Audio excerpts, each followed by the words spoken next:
Hey guys, we're going to review the most commonly missed questions on last week's statistics unit quiz. So you can complete corrections and take a picture and email those to me to improve your score. Okay, let's go ahead and get started. So the first one that was commonly missed was number 2. It says use the same box and whisker plot from above, and I cut and pasted that there for us. If there's 16 dogs in shelter A, how many dogs weigh less than 28 pounds? So this is the box and whisker plot for shelter A up here at the top. Less than 28 pounds. So 28 pounds is right here, the third quartile. So everything less than that is going to be 75%. So we know that 75% of the dogs in shelter A weigh less than 28 pounds. Now, they told us how many total dogs there are. There's 16 dogs. So we want to find 75% of 16 dogs. The word of means multiply.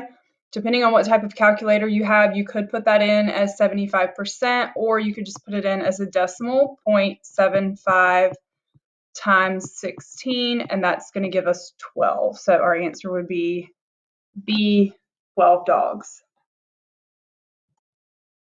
Okay, number 3 says plot A shows the number of hours 10 girls watch TV over a 1-week period. Plot B shows the number of hours 10 boys watch TV over the same period of time. So if we look at the choices here, they're talking about comparing the mean and the median. Well, we can't answer this question unless we actually find what the mean and the median are. So we need to go through that process first. So let's start with plot A, which is the girls. And the first thing I'm going to do, if I have to find the median, I want to list my data from least to greatest.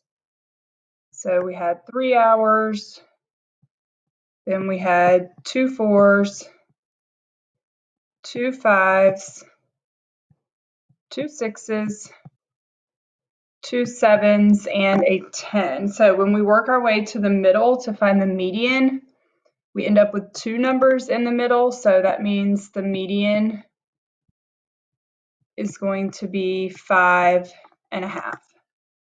Okay, now the mean, if I add all of those numbers together and then divide by 10, I'm going to get 5 7/10. So I would add all of these numbers together, divide by 10, and I get 5 7/10.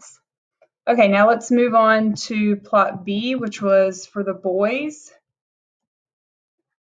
Okay, first we want to list the numbers from least to greatest.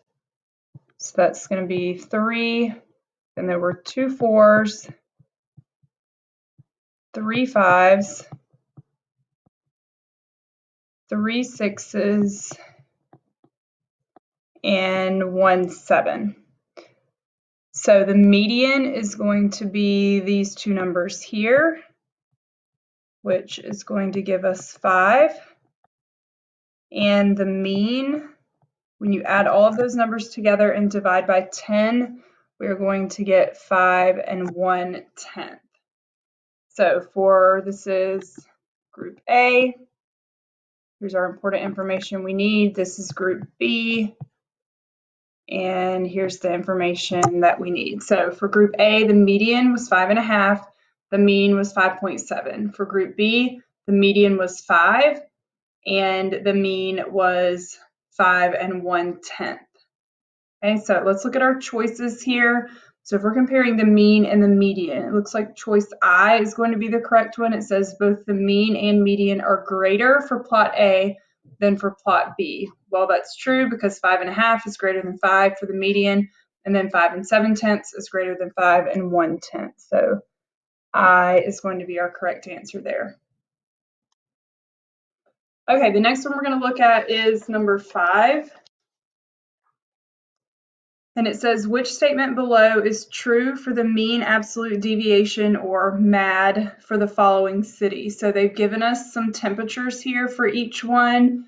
I would suggest using the process in your calculator that was shown in one of the videos. That's going to be a little bit quicker than working it all out by hand. So I'll give you the 2 final answers that you would need from that process in the calculator. So for Charlotte, the mean of the temperatures was 81 8/10. And then when we find the distance away that each of those temperatures was from the mean, and you can do that in your calculator, the mean absolute deviation, or the MAD, comes out to be about 4.64. Okay, now for Raleigh, the mean was 79.6. And the MAD was about 2.48. And then for Topsail, the mean was 90.6 and the MAD was about 1.28. So this is Charlotte, Raleigh, Topsail. So there's our 3 different pieces of information there. So which statement below is true about the mean absolute deviation for the cities? So choice A says the MAD for Charlotte is greater than the MAD for Raleigh. Well, the MAD for Charlotte was 4.61. The MAD for Raleigh was 2.48. So yes, it looks like that is our correct answer. That's the true statement there. Okay, the next one that was commonly missed was number 6, and it goes along with number 5. It says use the mean absolute deviations from the problem above. Which city's temperature is the most consistent? So the most consistent means you're going to have less variability or variety in your data. So that means you're going to have a smaller MAD answer. So let's go back and compare the MAD answers. We had 4.61, 2.48, and 1.28. So the smallest number is going to mean that there was less variability in the data and that it was more consistent. So that was the MAD for Topsail. So Topsail Beach is going to have the most consistent data. Okay, number 7 gives us a list of ages, and it asks which is the best measure of center for this data. Well, the first thing I noticed right here is this outlier of 2. So if you have an outlier, then the median is always going to be the best choice to use. Automatically, you know mean is not a good choice because that outlier of 2 is going to pull the mean answer down a lot further than what it really should be. So in this case, median would definitely be the best fit. Okay, the last one we're going to look at is number 10. It says, what is the mode of the data? So you can remember mode, MO, and most, MO. So mode is the one that repeats the most, and it looks like our highest bar is right here at 10. So that means the mode is 10. Okay, so those are our corrections that we're going to look at for last week's quiz. Again, you can complete corrections, take a picture of those and email them to me, and then I can go in and update your score. Hope everybody had a good weekend. Email me if you have any questions about this week. Thanks, guys. Bye.